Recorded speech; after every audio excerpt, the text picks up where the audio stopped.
Subscribe to our YouTube channel and press the bell icon to get the latest updates. पुत्र की कामना से शांतनु के पिता प्रतीत गंगा के किनारे तपस्या कर रहे थे। उनके तप, रूप और सौंदर्य पर मोहित होकर गंगा उनकी दाहिनी जंघा पर आकर बैठ गईं और कहने लगीं, राजन, मैं आपसे विवाह करना चाहती हूँ। मैं जन्म ऋषि की पुत्री गंगा हूँ। इस पर राजा प्रतीप ने कहा, गंगे, तुम मेरी दाहिनी जंघा पर बैठी हो, जबकि पत्नी को तो वामांगी होना चाहिए। दाहिनी जंघा तो पुत्र का प्रतीक है, अतः मैं तुम्हें अपने पुत्र वधू के रूप में स्वीकार कर सकता हूँ। यह सुनकर गंगा वहाँ से चली गई। जब महाराज प्रतीप को पुत्र की प्राप्ति हुई तो उन्होंने उसका नाम शांतनु रखा और इसी शांतनु से गंगा का विवाह हुआ। शांतनु ने अपने पिता प्रतीप की आज्ञा से गंगा के पास जाकर उनसे विवाह करने के लिए निवेदन किया। गंगा ने कहा, राजन, मैं आपके साथ विवाह करने के लिए तैयार हूँ, लेकिन आपको वचन देना होगा कि आप मेरे किसी भी कार्य में हस्तक्षेप नहीं करेंगे। शांतनु ने गंगा को वचन देकर विवाह कर लिया।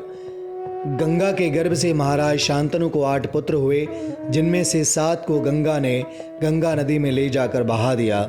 वचन के बंधे होने के कारण शांतनु कुछ बोल नहीं पाए।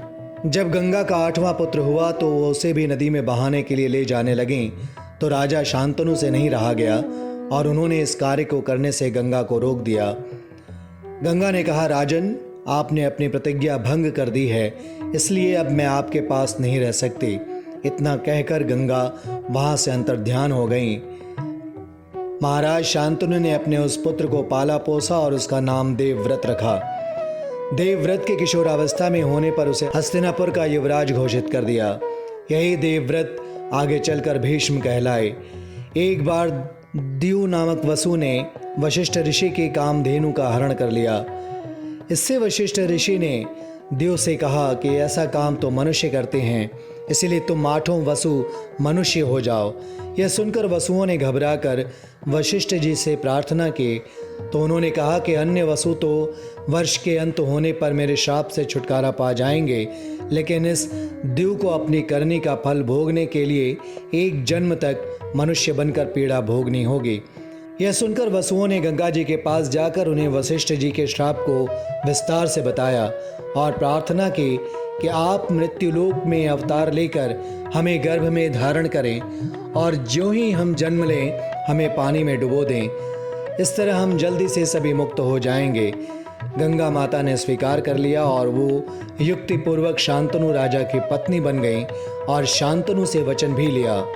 शांतनु से गंगा के गर्भ में पहले जो 7 पुत्र पैदा हुए थे, उन्हें उत्पन्न होते ही गंगा जी ने पानी में डुबो दिया, जिससे 7 वसु तो मुक्त हो गए, लेकिन 8वें में शांतनु ने गंगा को रोककर इसका कारण जानना चाहा। गंगा जी ने राजा की बात मानकर वसुओं को वशिष्ठ के श्राप का सब हाल कह सुनाया। राजा ने उस 8वें पुत्र को डुबोने नहीं दिया और इस वचन भंगता के कारण गंगा 8वें पुत्र को सौंपकर अंतर्ध्यान हो गई। यही बालक द्यू नामक वसु था। Subscribe to our YouTube channel and press the bell icon to get the latest updates.